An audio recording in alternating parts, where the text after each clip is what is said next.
Hello जी, कैसे हैं आप सभी। उम्मीद करते हैं कि आप लोग बहुत अच्छे होंगे। आप लोग को इस वीडियो में देखने को मिलेगा क्लास 10 के बायोलॉजी का 4th चैप्टर का ऑब्जेक्टिव क्वेश्चन। चलिए देखते हैं। आप लोग वीडियो में अंत तक बने रहिएगा। यदि जो वीडियो पसंद आता है तो इनको फ्रेंड के बीच शेयर जरूर कर दीजिएगा।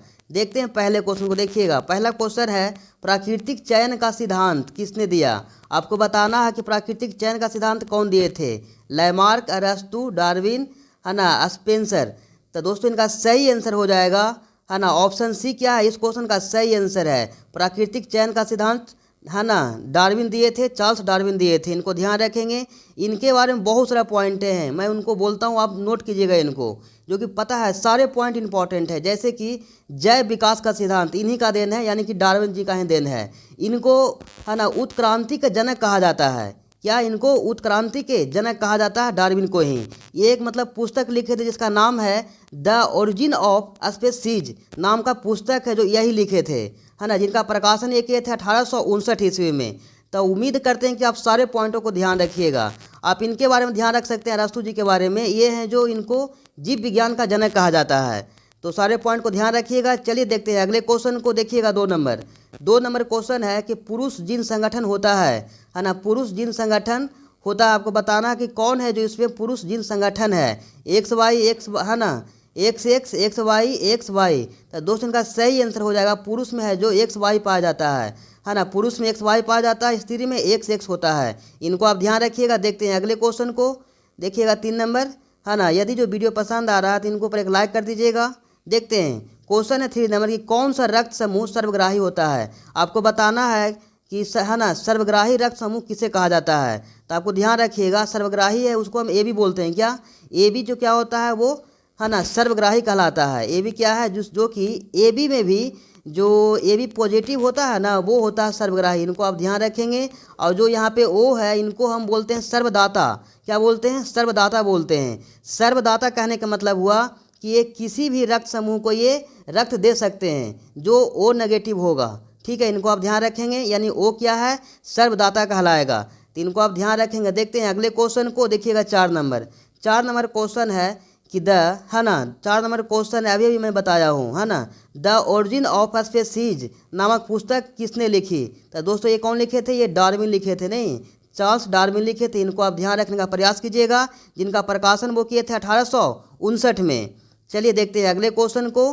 5 नंबर क्वेश्चन है कि अफ्रीकी मानव का, है ना, 5 नंबर क्वेश्चन है कि अफ्रीकी मानव का सबसे निकट संबंधी है। इनका सही आंसर हो जाएगा option A, chimpanzee. Option A क्या है इस क्वेश्चन का सही आंसर है। देखते हैं अगले क्वेश्चन को। 6 नंबर देखिएगा, 6 नंबर क्वेश्चन है कि मानव शरीर के, है ना, मानव शरीर के किसी सामान्य कोशिका में गुणसूत्रों के कितने युग्म होते हैं। आपको ध्यान रखना है, युग्म का मतलब होता है जोड़ा। मतलब मानव शरीर में जो है ना, जो गुणसूत्र के बारे में पूछा गया है, जो कि जोड़ा में पूछा गया है, कितना जोड़ा होता है। आपको ध्यान रखना है, युग्म के मतलब होता है जोड़ा, यानी कि आप बोल सकते हैं 23 जोड़ा। कितना हो जाएगा, ऑप्शन सी क्या है इस क्वेश्चन का सही आंसर है, 23 जोड़ा पाया जाता है गुणसूत्र।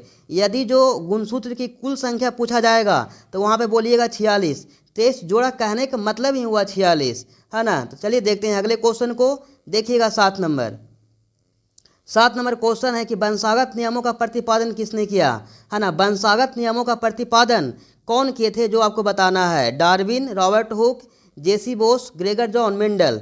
तो दोस्तों इनका सही आंसर हो जाएगा, है ना, ग्रेगर जॉन मेंडल, यानी मेंडल जी ने क्या किए थे, वंशागत नियम दिए थे। इनको आप ध्यान रखेंगे। इन्हीं का एक नियम है पृथक्करण का नियम, जो कि पहला नियम है, जो कि बहुत ही इंपॉर्टेंट है, पूछा हुआ प्रश्न है, पूछा जाएगा, है ना। क्या, पृथक्करण का नियम, जो कि पहला नियम है। इन्हीं का देन है। आनुवंशिकी का जनक कहा जाता है इन्हें। क्या, है ना, ग्रेगर जॉन मेंडल को आनुवंशिकी का जनक कहा जाता है। ये अपने प्रयोग में मटर का यूज किए थे। तो ये सब सारे पॉइंटों को आपको ध्यान रखना है। तो चलिए, आप इनको, डार्विन के बारे में मैं बता चुका हूँ बहुत सारा पॉइंट, है ना। आप रॉबर्ट हुक के बारे में ध्यान रख सकते हैं। रॉबर्ट हुक हैं जो एक कोशिका का खोज किए थे, है ना, 1665 ईस्वी में। तो ये सब सारे पॉइंटों को ध्यान रखिएगा। देखते हैं अगले क्वेश्चन को। देखिएगा 8 नंबर क्वेश्चन है कि स्त्री में, है ना, स्त्रियों में लिंग गुणसूत्र का युग्मक होता है। आपको बताना है कि जो स्त्रियों में, है ना, महिला में कौन सा लिंग गुणसूत्र पाया जाता है। उनमें होता है एक्स एक्स होता है। क्या, उनमें एक्स एक्स होता है। और पुरुष में, यानी कि नर में होता है जो एक्स वाई होता है। चलिए देखते हैं अगले क्वेश्चन को। 9 नंबर देखिएगा, 9 नंबर क्वेश्चन है कि डीएनए, है ना, डीएनए प्रतिकृति के दौरान होने वाली त्रुटियों के कारण उत्पन्न होती है, क्या होती है, विभिन्नता। ऑप्शन ए क्या है इस क्वेश्चन का सही आंसर है। देखते हैं अगले क्वेश्चन को, 10 नंबर। देखिएगा पता है ये सब सारे क्या है, सारे क्वेश्चन जो बहुत ही इंपॉर्टेंट है एग्जाम के दृष्टिकोण से। तो सारे प्रश्न को देखिएगा, 102 बार वीडियो को देख लीजिए, आपको सारा क्वेश्चन आंसर याद हो जाएगा।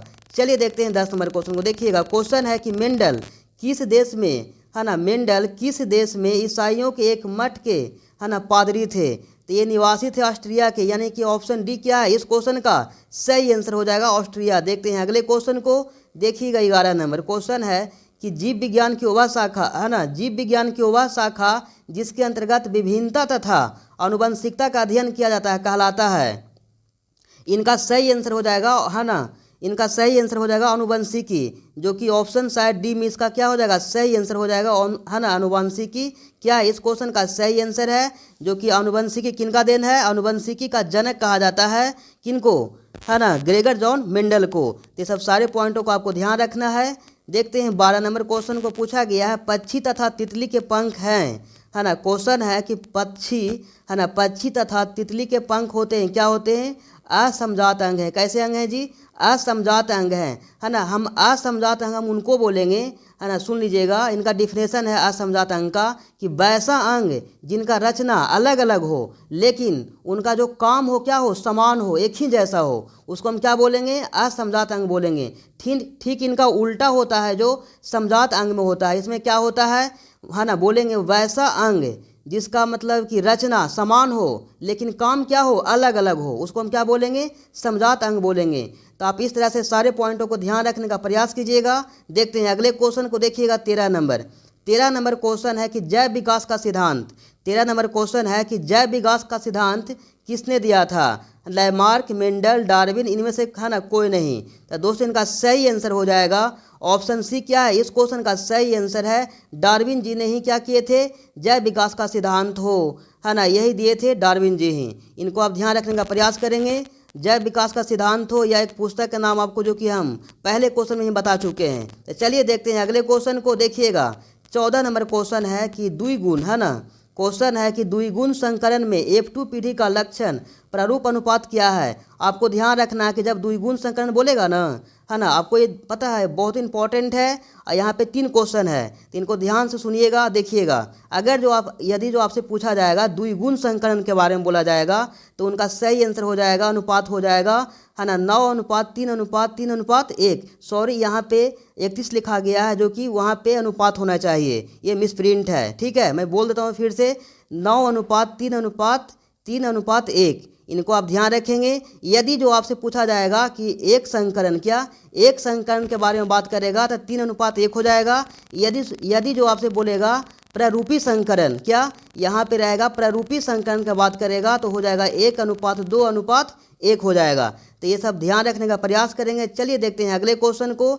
देखिएगा 15 नंबर।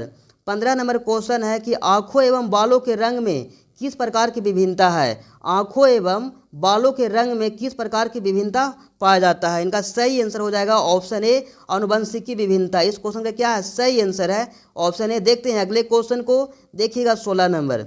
16 नंबर क्वेश्चन है कि मेंडल के प्रयोग में, है ना, मेंडल के प्रयोग में प्रथम संतति वाले पौधे कैसे थे, वो लंबे थे। कैसे थे जी, वो लंबे थे। ऑप्शन ए क्या है इस क्वेश्चन का सही आंसर है। देखते हैं अगले क्वेश्चन को। देखिएगा 17 नंबर। क्वेश्चन है कि एक कोशिका में, है ना, एक कोशिका में गुणसूत्र की कितनी प्रतिकृतियां होती है। तो जो कि आप जानते हैं क्या होता है, 2 होता है, यानी XY होता है ना, दो अलग अलग होता है ना, यानी कि ऑप्शन ए क्या है इस क्वेश्चन का सही आंसर है। देखते हैं अगले क्वेश्चन को। 18 नंबर बहुत ही सिंपल है ना। क्वेश्चन 18 नंबर है कि मटर को अपने प्रयोग के लिए, है ना, मटर को अपने प्रयोग के लिए किसने चुना था। बहुत ही सिंपल है जी। इनका आप लोग कमेंट में आंसर जरूर बताइएगा, जो कि इनका आंसर क्या हो जाएगा ऑप्शन बी क्या है इसका सही आंसर है मेंडल। ठीक है, देखते हैं अगले क्वेश्चन को। देखिएगा 19 नंबर। 19 नंबर क्वेश्चन है कि अगर, है ना, अगर संतान को पिता से X गुणसूत्र वंशानुगत हुआ है तो उसका लिंग क्या होगा। जैसे कि आपको पता है पिता में XY होता है, यही लिंग का निर्धारण करता है। यदि जो पिता से X जाएगा तो क्या होगा, स्त्री होगा। यदि जो पिता से Y जाएगा तो पुरुष होगा, क्योंकि, है ना, माता में होता है XX होता है। तो चलिए उम्मीद है कि आप समझ पाए होंगे, जो कि अगर जो पिता से X जाएगा तो क्या होगा, हमेशा वो स्त्री, है ना, प्राप्त होगा, बनेगा। ठीक है, इनको आप ध्यान रखेंगे। लेकिन अगर जो बाई जाएगा तो पुरुष बनेगा। इनको ध्यान रखने का प्रयास करेंगे। देखते हैं अगले क्वेश्चन को। देखिएगा 20 नंबर क्वेश्चन है कि लिंग का निर्धारण हो जाता है। क्वेश्चन है कि लिंग का निर्धारण हो जाता है निषेचन के बाद, निषेचन से पहले, निषेचन के समय, इनमें से कोई नहीं। तो दोस्तों इनका सही आंसर हो जाएगा ऑप्शन सी। क्या है इस क्वेश्चन का सही आंसर है ऑप्शन सी, निषेचन से, है ना। निषेचन के समय ही क्या हो जाता है, लिंग का निर्धारण हो जाता है कि लड़का होगा कि लड़की होगा। तो इनको आप ध्यान रखिएगा। तो उम्मीद है कि आप लोग को ये वीडियो पसंद आया होगा। तो इनको पर एक लाइक कर दीजिएगा, फ्रेंड के भी शेयर कर दीजिएगा। फिर आपसे मिलते हैं किसी और वीडियो में, तब तक के लिए जय हिंद।